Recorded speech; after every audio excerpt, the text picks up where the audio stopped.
Brian Ramsey in our Storm Tracker Center with your forecast. Good morning, Brian. Good morning to you, and good morning to everyone out there. It is officially 2020, but we ended 2019 with a gorgeous sunset last night. We had just the right amount of high clouds out there to pump those nice sunset rays onto the clouds to kind of give off some beautiful colors. And this photo was a viewer photo submitted from Bidwell Golf Course Road. So what a gorgeous sunset. If you want to submit your own photos, make sure to go to actionnewsnow.com. Under the weather tab, just select weather pics. As for a current look right now, Sutter Butte, still pretty dark out there. We do have a lot of clouds though, so you can't really see the stars where you usually can see them in this camera. And then of course those city lights as well. As for a look at the satellite and radar, we got this big high pressure system in the Pacific, but we got a low to our north, kind of giving some showers in Northern California, but it's keeping the showers away from most of you in the valley and the foothill locations due to this high pressure kind of keeping it away from our area. So thank you, high pressure, for keeping us dry for New Year's for most of us. As for a look at that radar, again, you can see those showers did move into Siskiyou County and parts of Trinity County, but once they got to Shasta County, they kind of just dissipated, and that's what we're going to be seeing over the next few hours until the showers begin to leave our area. As for the highs that we could see today, we're going to be much cooler today. So notice a high of 59 in Redding today.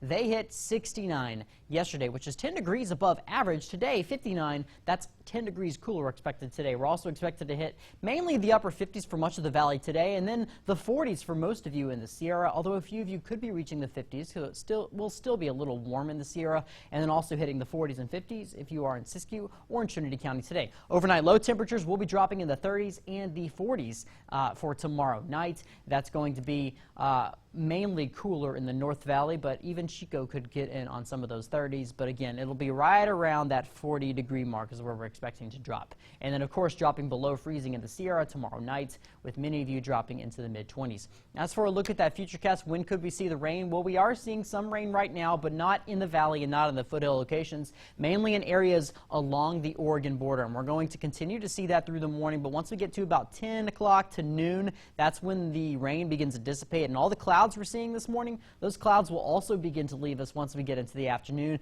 and we'll have some sunshine poke out. Then by Thursday, we're looking at mostly sunny skies again, and we'll begin to warm back up into the 60s by Friday. As for a look at your New Year's forecast for today, 7 a.m., 43 degrees. By 9 o'clock in the morning, we're still going to be in the 40s, but lunch isn't looking too bad, mainly sitting in the mid-50s. Then those high temperatures, most of you will be avoiding those 60s, but a few could hit the 60-degree mark. But once we get to 8 o'clock, we're back into the mid-40s. As for a look at your 7-day forecast in Chico, a high of 59 degrees expected for today, but warming back into the 60s once we get to tomorrow. As for Friday, that's when we could see a rain chance, but that rain chance is mainly going to be overnight on Friday into Saturday morning. And you notice those temperatures also drop with it. Those clouds cool us off just a bit, but we do begin to warm back up as the sunshine returns on Sunday, and we could even see a return to 60s on Sunday. But once we go to Monday and Tuesday, we do begin another cooling trend and then possibly some more rain later that week. As for a look at Redding, a high of 64 today, 64 though for tomorrow, so we do warm back up again as the sunshine does kind of return once we get it tomorrow. And then rain chances Friday night into Saturday morning. That's really the timing of that system we're expecting. It's going to be some quick showers, but you could get some more moderate downpours with that system, but again, it'll be quick. Temperatures do drop with it, and then once we get to Monday, back in the 60s before we drop back into the 50s for Tuesday. Stephanie, back to you. Thank you, Brian. Looking forward to those slightly warmer temperatures. Now, ringing in the new year with some